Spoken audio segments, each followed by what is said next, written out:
This is not a toy. This is not a go-kart. It is a tool to help you at work. You have no idea how much power is behind you when you're driving this. The number one priority is to be aware of your surroundings.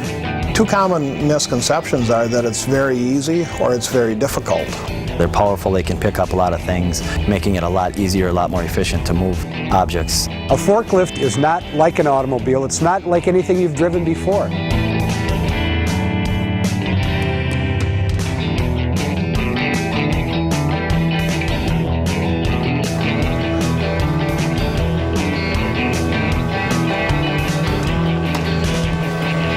Do you ever stop to think about what an amazing machine a forklift is?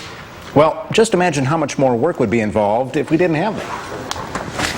Forklifts, lift trucks, powered industrial trucks, whatever you choose to call them, they're among the most common types of equipment in industry and construction.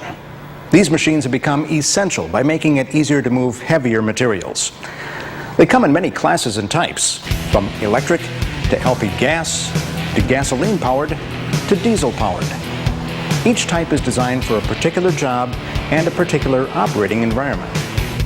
Each one is a powerful tool that allows one person to precisely lift and place large heavy loads with very little physical effort.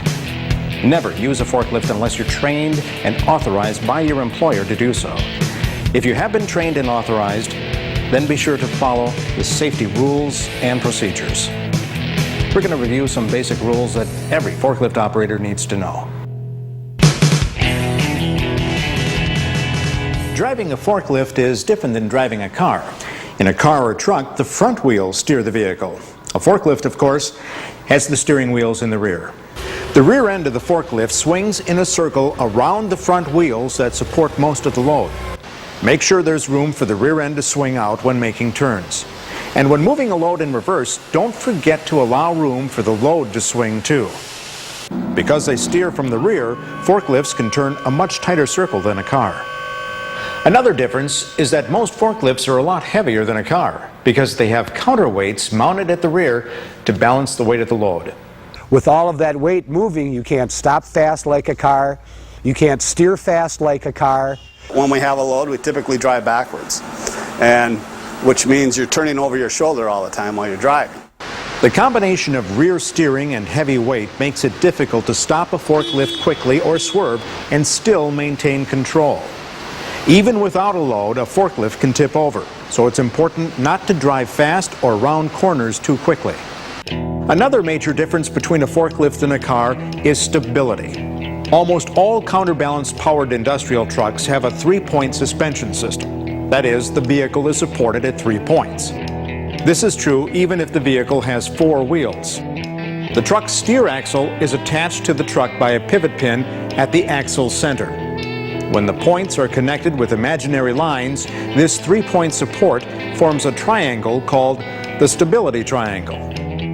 A vertical line extending from the center of gravity of the vehicle load combination must stay inside the stability triangle to prevent the forklift from tipping. Once you understand the characteristics of the forklift, you're almost ready to go.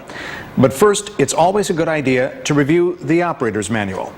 You should also read and understand the warning labels, capacity plate information, and other instructions on the forklift. In training, I stress what we call a 3-point mount. 2 hands firmly on the cage of the forklift, 1 foot on the floorboard, and swinging yourself onto the seat of the forklift.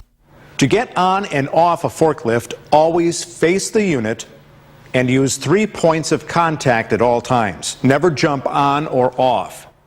If the forklift has a seat belt or lap bar, you're required to use it. In case of a tip over, the seat belt will keep you inside the protective frame.